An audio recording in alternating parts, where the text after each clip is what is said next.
Nasagip sa Pasig ang isang ginang at kanyang anak matapos silang pagbantaan ng kanyang asawa na may hawak pang kutsilyo. Narito ang aking eksklusibong pagtutok. Armado ng kutsilyo ang lalaki habang pinagbabantaan ng kanyang misis.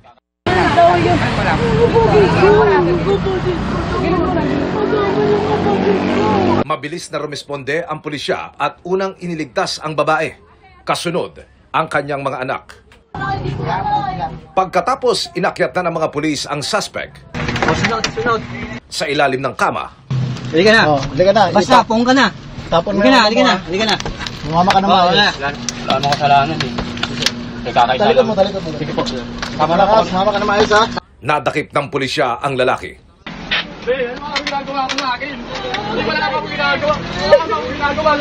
Ayon sa Pasig Police, wala pang 5 minuto nang makaresponde raw ang kanilang mga tauhan sa lugar dahil naitawag din agad sa 911 hotline ang emergency.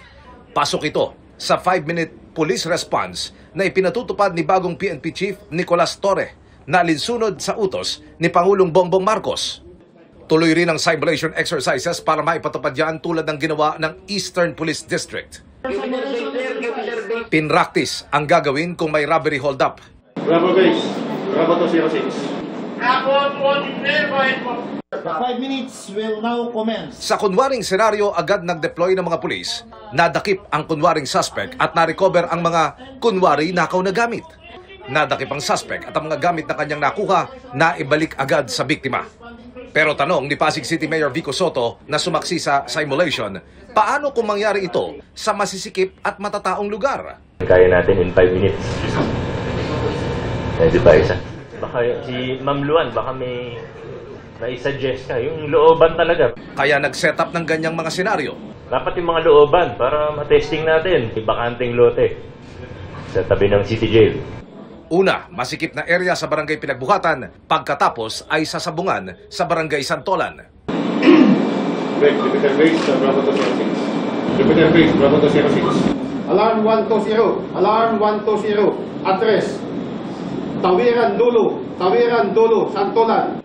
Lahat narating ng pulis sa loob lang ng kulang 5 minuto. Ang pinaka-importante dito is yung deployment plan natin.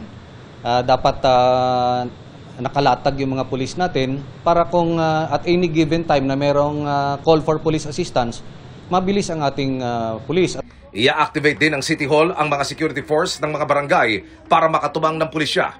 Procure ang LGU ng 19 units, 11 sa kanila. Kung may mga request pa sila sa LGU, kung kaya naman, agad-agad naman nating ibibigay po yung mga request na ito. Ano yung mga kailangan nila.